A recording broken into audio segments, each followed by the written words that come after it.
Hello dear students, कैसे हैं आप सभी। आशा करती हूँ आप सभी ठीक होंगे, स्वस्थ होंगे, अच्छे होंगे। आईसीटी वर्चुअल क्लासरूम देहरादून में आप सभी का स्वागत करती हूँ।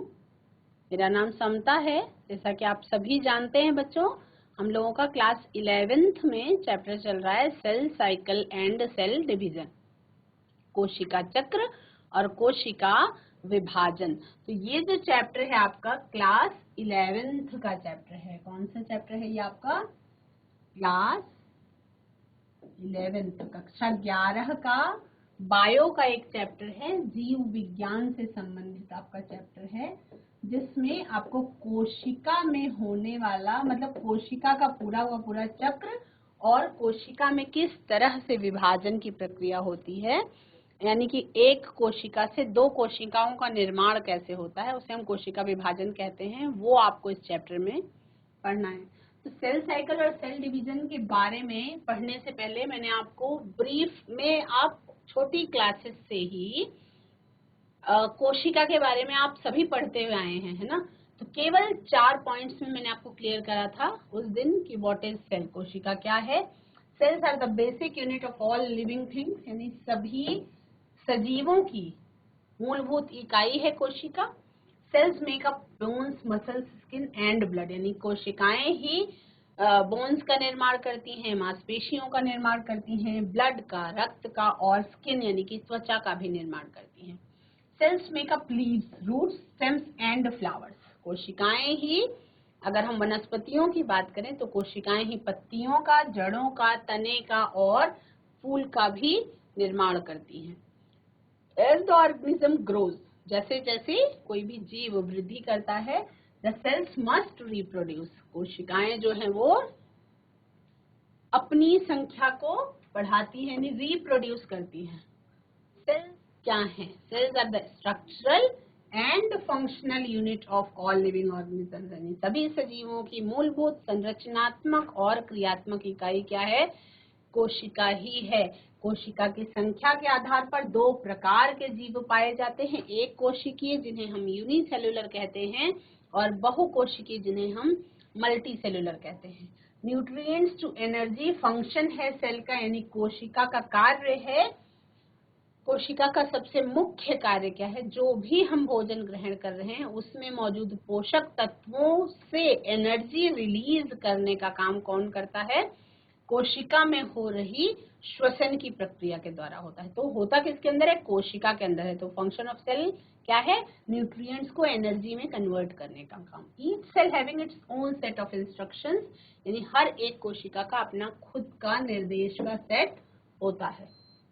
यूकैरियोटिक सेल डिवीजन में eukaryotes must divide their nucleus and other organelles such as mitochondria in the preparation for cell division, mitosis और मियोसिस, यानी दो प्रकार की विभाजन की प्रक्रियाएं होती हैं यूकैरियोट्स में, आपका माइटोसिस और मियोसिस, है ना। माइटोसिस उनमें होती है जिनमें गुणसूत्रों की संख्या को आधा नहीं करना होता है, मियोसिस में गुणसूत्रों की संख्या आधी ही हो जाती है। Before the nucleus divides the genetic material replicates, ये वाला पॉइंट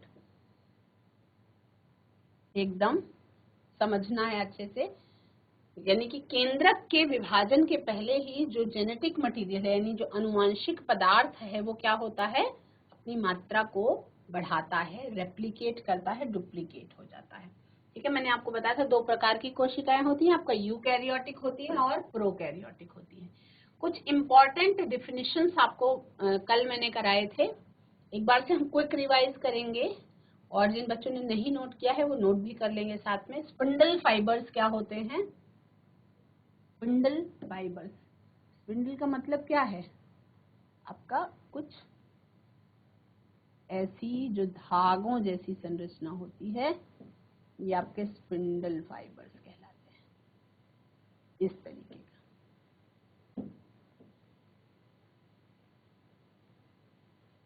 ना अब यहाँ पे भी ऐसे होल्स होते हैं, है ना, और उसके बाद जो आपकी कोशिका का विभाजन होता है। तो ये क्या है? स्पिंडल फाइबर है। One of the network of filaments that extend inward from the poles of a dividing cell forming a spindle shaped figure. कैसा फिगर?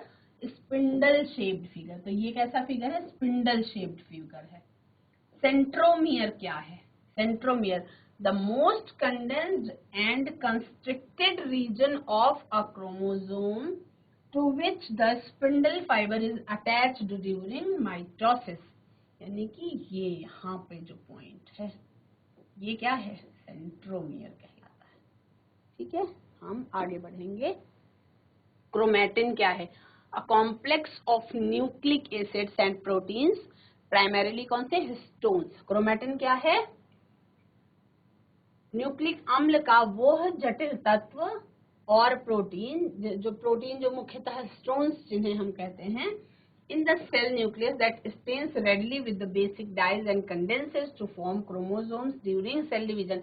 ये जो आपको पॉइंट सुनने को मिल रहा है बच्चों, जब हम आप वेट करें क्लास 12th में जब पहुंचेंगे तब आपको जब ह्यूमन रिप्रोडक्शन पढ़ाया जाएगा उस चैप्टर में बहुत ब्रीफ में आपको डीएनए का स्ट्रक्चर बताया जाएगा, जिसमें आपको हिस्टोन प्रोटीन्स के ऊपर लिपटे हुए डीएनए के स्ट्रैंड्स के बारे में बताया जाएगा। और तब आपको बताया जाएगा कि किस तरह से जो उलझे हुए धागों की संरचना आनुवंशिक पदार्थ के रूप में मौजूद होती है वो बहुत ज्यादा कंडेंस होकर के क्रोमोसोम यानी कि गुणसूत्र का रूप ले लेती है। और चूंकि वो अम्लीय होता है नेचर में, तो वो आपका बेसिक डाइज को के स्टेन को जल्दी से अब्सॉर्ब कर लेता है ना। और सेल डिवीजन के दौरान ये आपको क्रोमोसोम्स के रूप में दिखाई पड़ता है ना। जब हम अभी सेल डिवीजन के बारे में पढ़ेंगे तो हम देखेंगे कि किसी एक स्पेसिफिक स्टेज में ही क्रोमोसोम्स जो है वो शो होते हैं। क्रोमैटिड क्या है? Either of the two daughter strands of a replicated chromosome that are joined by a single centromere and separate during cell division to become individual chromosomes। Chromatid क्या है?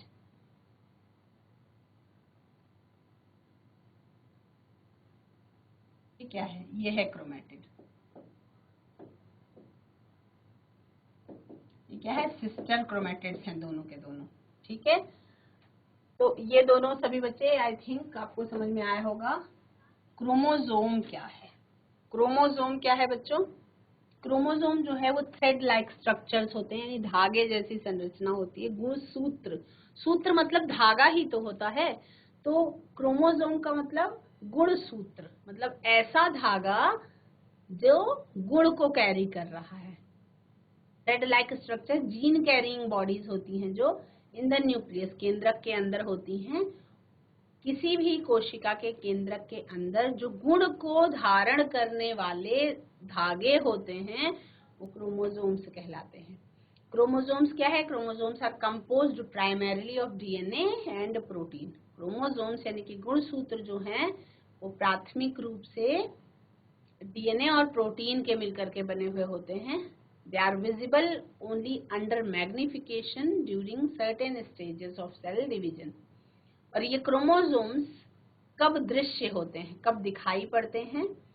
पहली चीज तो बहुत टाइनी स्ट्रक्चर्स होते हैं, तो केवल अंडर मैग्निफिकेशन, यानी केवल आपको माइक्रोस्कोप के नीचे, जब मैग्नीफाइंग ग्लास के नीचे लगा के देखते हैं तभी दिखाई पड़ते हैं।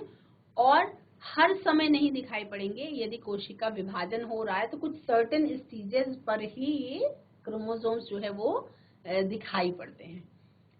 ह्यूमंस के पास 46 क्रोमोसोम्स होते हैं हर एक कोशिका में, है ना।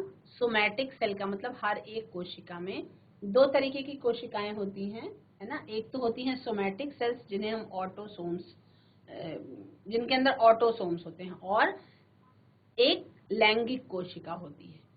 तो जो लैंगिक कोशिका होती है वो हैप्लॉयड होती है, जो सामान्य कोशिका होती है वो डिप्लॉयड होती है। तो जब डिप्लॉयड होती है तो उसमें 46 क्रोमोसोम्स मौजूद होते हैं, और जब हैप्लॉयड होती है लैंगिक कोशिका तो उसमें 23 क्रोमोसोम्स मौजूद होते हैं, है ना। अब ये वाला पॉइंट जो है आप सभी को पता है कि मनुष्य का जीवन जो है उसमें केवल एक ऐसी स्टेज है रिप्रोडक्शन के दौरान, गमीटोजेनेसिस की प्रोसेस होती है, जब मनुष्य के शरीर की कुछ कोशिकाएं हैप्लॉइड स्टेज में आ जाती हैं, यानी एक गुणित स्टेज में आ जाती हैं। और सामान्य तौर पर 99% का पूरा जीवन हर एक कोशिका जो है वो द्विगुणित स्टेज में होती है, यानी कि डिप्लॉयड फॉर्म में होती है ना। तो मनुष्य जो है सामान्य तौर पर उसकी कोशिकाओं में कितने क्रोमोसोम्स होते हैं बच्चों? 46 क्रोमोसोम्स होते हैं। और सेक्स सेल में 23 क्रोमोसोम्स होते हैं। मतलब आपका शुक्राणु और अंडाणु केवल दो ऐसी कोशिकाएं और केवल अकेली ऐसी स्टेज जिसमें ह्यूमन बॉडी की कोशिकाएं एक गुणित स्टेज में आती हैं, यानी कि हैप्लॉइड फॉर्म में आ जाती हैं, तब क्रोमोसोम्स की संख्या जो है वो घट करके आधी रह जाती है, यानी कि 23 शुक्राणु में हो जाती है और 23 अंडाणु में हो जाती है। ठीक है। अब उस समय पर कौन सा डिवीजन होगा? सामान्य तौर पर उस समय पे आपका मियोसिस डिवीजन यानी कि अर्धसूत्री विभाजन होता है, जहां पर गुणसूत्रों की संख्या जो है वो आधी हो जाती है। और गुणसूत्रों की संख्या आधी होने का मतलब है कि हर एक लैंगिक कोशिका में 23 गुणसूत्र होते हैं मौजूद। और सोमैटिक कोशिका की यदि हम बात करें तो उसमें 46 गुणसूत्र मौजूद होते हैं। तो ये तो हो गया आपका क्रोमोसोम। क्रोमोसोम से रिलेटेड कोई भी प्रश्न है आपका तो आप चैट के माध्यम से या हैंड रेज के माध्यम से पूछ सकते हैं बच्चों।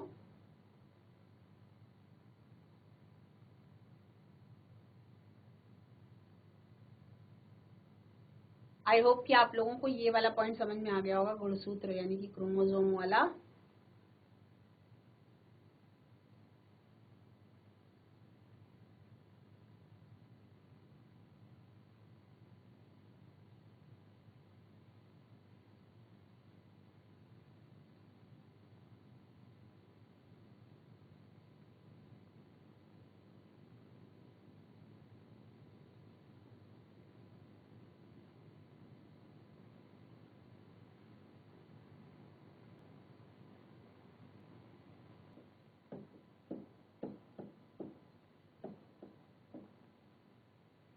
गुणसूत्र कैसे होते हैं? Gene carrying bodies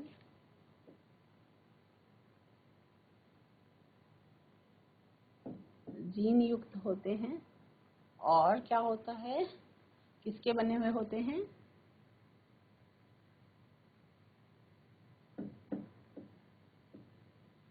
protein plus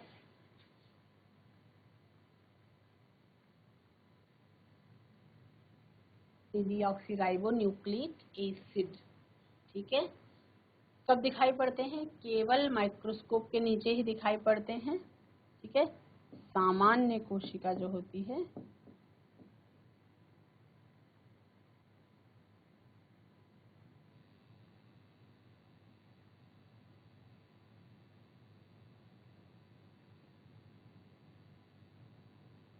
यदि हम लैंगिक कोशिका की बात करें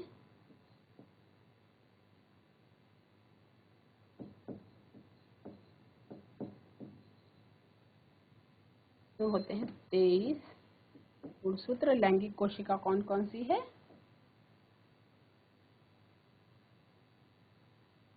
शुक्राणु व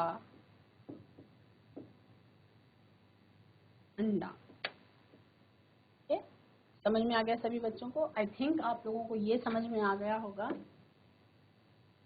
अब हम आ जाते हैं मेन जो आपका इक्वेटोरियल प्लेन और काइनेटोकोर फाइबर्स क्या होते हैं। The plane that contains all of the centromeres and their spindle attachments during metaphase of mitosis, वो इक्वेटोरियल प्लेट कहलाती है।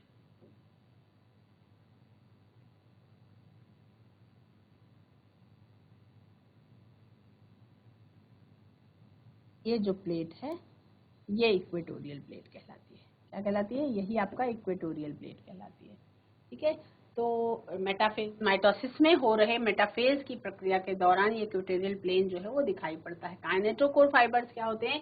Specialised regions in the centromeres of the chromosomes attached. ठीक है। Kinetochores के बारे में ये सेल साइकिल सभी बच्चे डायग्राम बहुत अच्छी तरह से देख रहे हैं, है ना। इसमें आप क्या देख रहे हैं कि cell with chromosomes in the nucleus,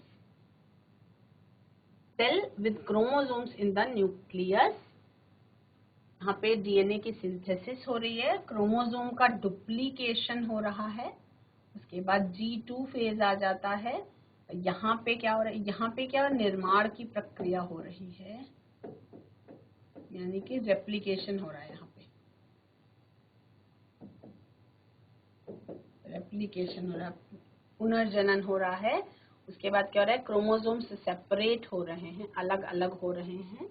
यहाँ पे आप देख पा रहे हैं क्रोमोसोम्स का सेपरेशन हो रहा है, अलगाव हो रहा है, यानी कि गुणसूत्र के जो सिस्टर, ऐसे समझ लीजिए, ये मान लीजिए ये है सिस्टर क्रोमेटिड्स, तो ये क्या हो रहा है, ये अलग हो रहे हैं ऐसे ना, तो क्रोमोसोम्स का सेपरेशन हो रहा है, तो गुणसूत्र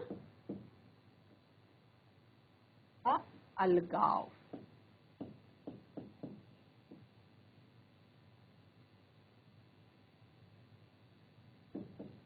धागों का अलगाव हो रहा है, और यहाँ पे क्या हुआ, न्यूक्लियस भी सेपरेट हो गए, यहाँ पे बीच में ऐसे से गैप बनेगा, और उसके बाद यहाँ पे ये कोशिका विभाजन हो गया।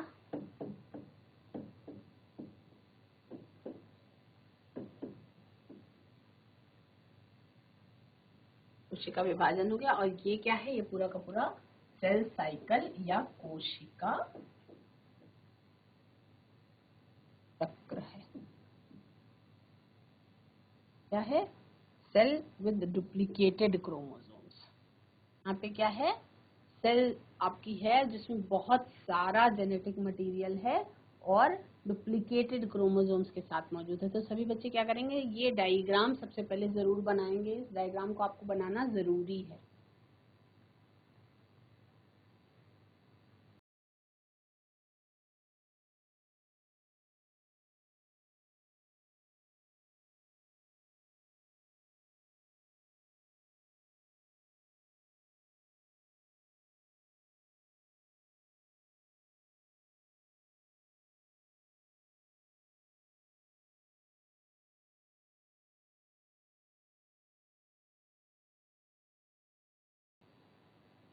अब आप लोगों ने एक रफ डायग्राम देखा कोशिका चक्र का।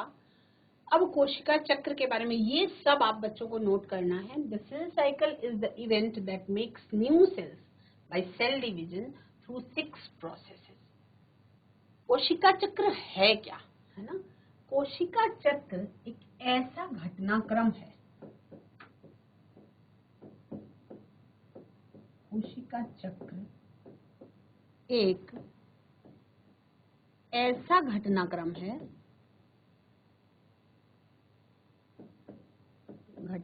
है, जिसमें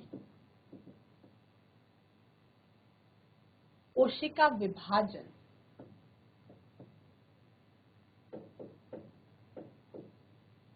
कोशिका विभाजन 6 चरणों में पूरा होता है।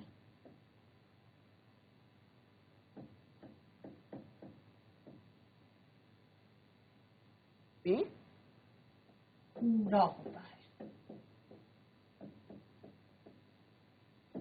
ठीक है। वो 6 चरण कौन कौन से हैं, आपका इंटरफेज, माइटोसिस, माइटोसिस यानी कि इंटरफेज, ये है आपका एम फेज, पूरा एम फेज या माइटोसिस फेज, जिसका पहला चरण है प्रोफेज, ये आपका पहला चरण है।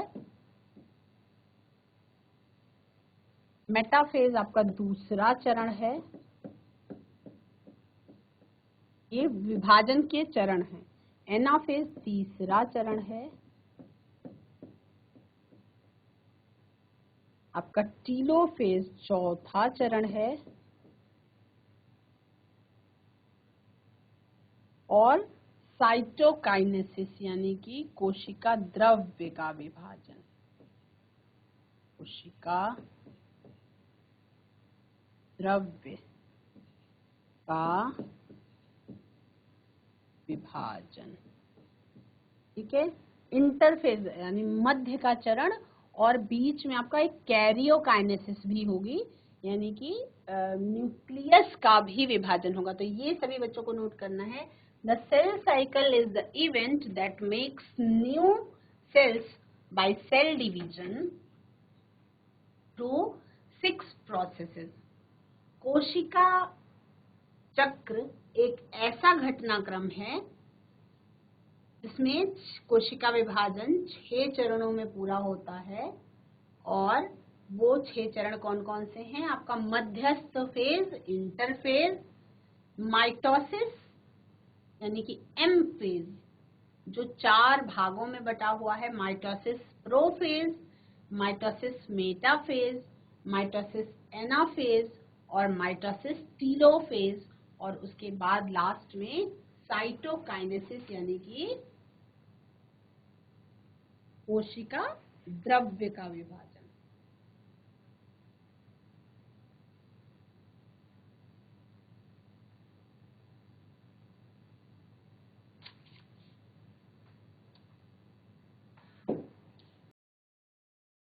पूरा अगर हम देखते हैं तो कुछ इस तरीके का दिखाई पड़ता है आपको। मान लीजिए ये है,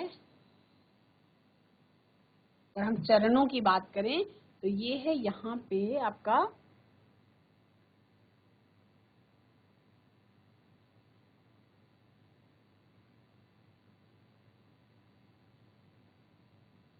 तरीके से हो रहा है, और यहाँ पे आपका एक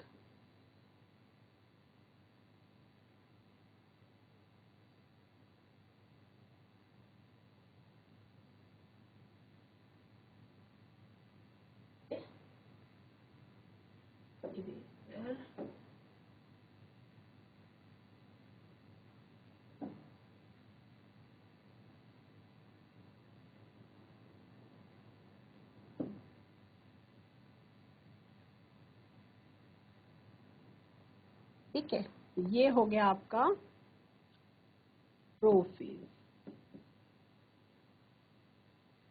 ये है मेटाफेज, ये है एनाफेज,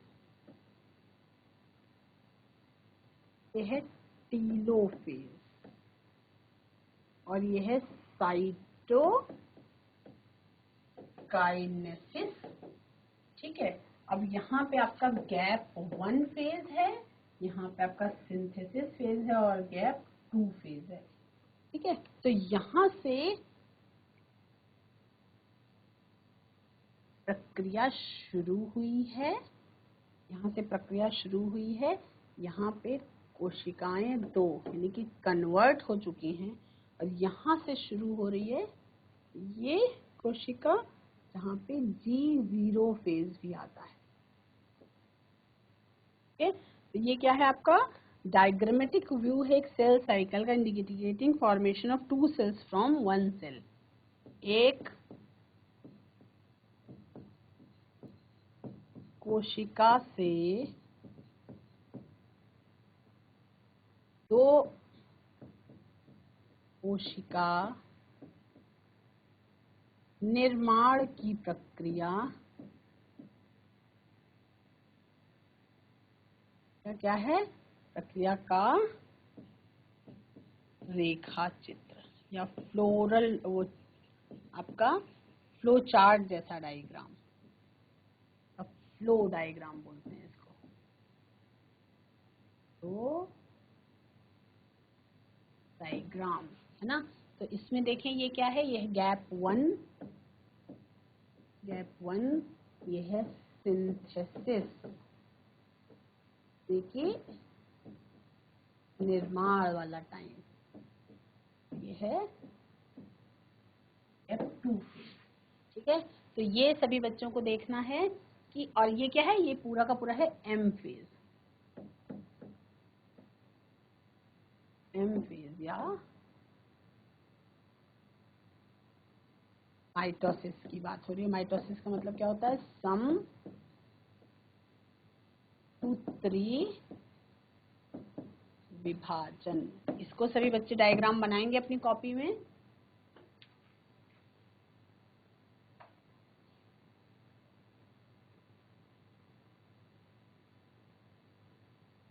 अब इसमें स्टेप बाय स्टेप आपको एक एक करके समझना है। फेजेस जो है सेल साइकिल के, एक टिपिकल यूकैरियोटिक सेल साइकिल जो है ह्यूमन सेल में वो लगभग 24 घंटे में डिवाइड हो जाती है।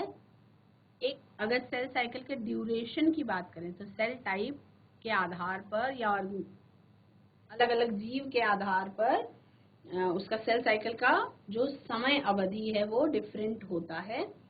ईस्ट के सेल साइकिल में लगभग 90 मिनट लगते हैं। और सेल साइकिल की जो दो बेसिक फेजेस में डिवाइड किया जाता है सेल साइकिल को, पहला आपका फेज होता है इंटरफेज और दूसरा होता है एम फेज। तो जो आपका G1S और G2 फेज है ये सारा का सारा मिला करके इंटरफेज कहलाएगा। और माइटोसिस फेज का मतलब एम फेज जिसको हम कहेंगे शॉर्ट में, वो आपका माइटोसिस फेज है। इंटरफेज में दो सक्सेसिव एम फेजेस के बीच की अवस्था को रिप्रेजेंट किया जाता है।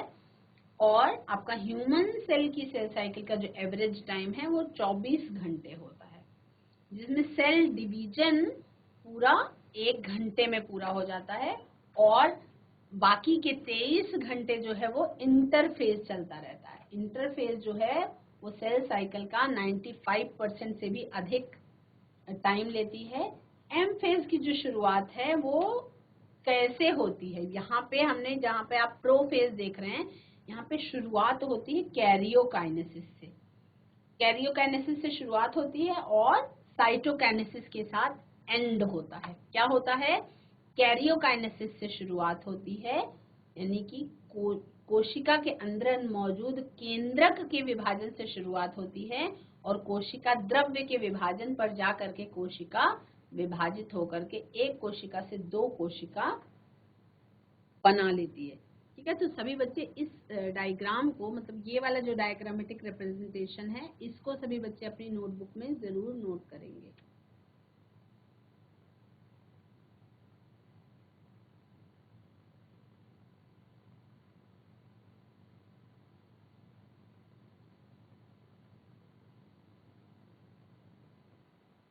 यहाँ पे आप एक और ऐसे बना सकते हैं, यहाँ पे आप कैरियोकाइनेसिस लिख सकते हैं बच्चों, कैरियोकाइनेसिस। यहाँ पे अगर हम लोग क्या करें, इरेज कर दें,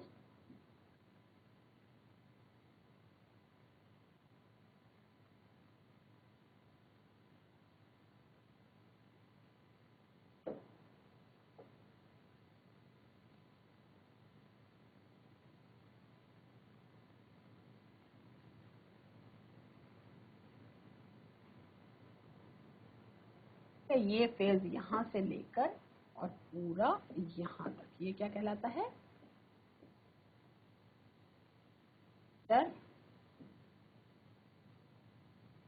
फेज।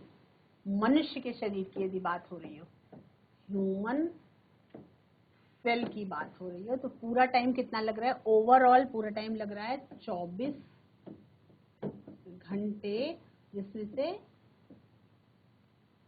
इंटरफेज में लग रहा है 23 घंटे और एक्चुअल विभाजन जो हो रहा है वो हो रहा है 1 घंटे में। बिल्कुल वैसे कि जैसे खाना पकाने में कम टाइम लगता है लेकिन उसकी तैयारी में ज्यादा टाइम लगता है, तो ये आपका शुरुआत कैसे हुई? कैरियोकाइनेसिस से। कैरियो का मतलब क्या है? कैरियोकाइनेसिस का मतलब केंद्रक का विभाजन। केंद्रक का विभाजन। इसके बाद आपका प्रोफेज, मेटाफेज, एनाफेज, टीलोफेज, फिर आपका साइटोकाइनेसिस। साइटोकाइनेसिस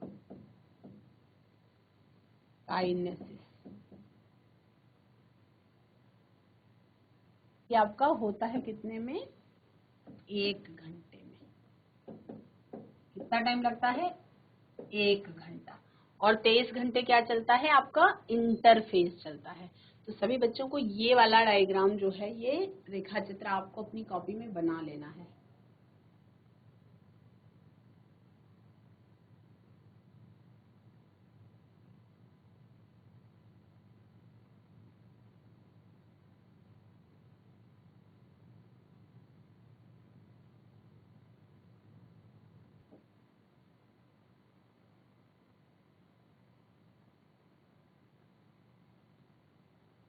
सभी बच्चों को समझ में आया? The cell cycle is the event that makes new cells by cell division through 6 processes. They are interphase, mitosis यानी एम फेज, जिसमें प्रोफेज, मेटाफेज, एनाफेज और टीलोफेज आए, और उसके बाद साइटोकाइनेसिस, और बीच में आपका यहाँ पे कैरियोकाइनेसिस भी आप लिखेंगे। यहाँ पे हल्का सा आप लिखेंगे कैरियोकाइनेसिस।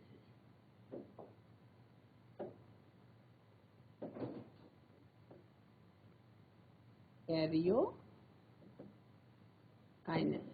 ठीक है। तो ये आपका हो गया। ये आई थिंक सभी बच्चों ने इसको नोट करा होगा। हम थोड़ा सा देखो, अब इंटरफेस एक एक के बारे में आपको अलग अलग पढ़ना है। मैंने आपको जो डायग्राम बनवाया, उस डायग्राम को आपको क्या करना है, जरूर बना लेना है डायग्रामेटिक रिप्रेजेंटेशन को, जिसमें आप देख पा रहे हैं कि अगर हम एक मनुष्य की कोशिका की बात करें तो 23 घंटा तैयारी में लग रहा है और केवल विभाजन 1 घंटे में पूरा हो रहा है। लेकिन हम ओवरऑल उसको 24 घंटा बोलेंगे, मतलब कोशिका विभाजन का समय जो है वो पूरा का पूरा 24 घंटा बोलेंगे, जिसमें से मुख्य विभाजन केवल 1 घंटे में वो घटना पूरी हो रही है, और 23 घंटे जो है वो उसके बीच का काल है। वेटिंग पीरियड कह सकते हैं उसको हम, या रेस्टिंग पीरियड कह सकते हैं। इंटरफेज के बारे में और उसके बाद अगले और फेजेस के बारे में हम अगले सेशन में जानेंगे। आज की क्लास में इतना ही बच्चों। That's all for today. Have a nice day. Take care.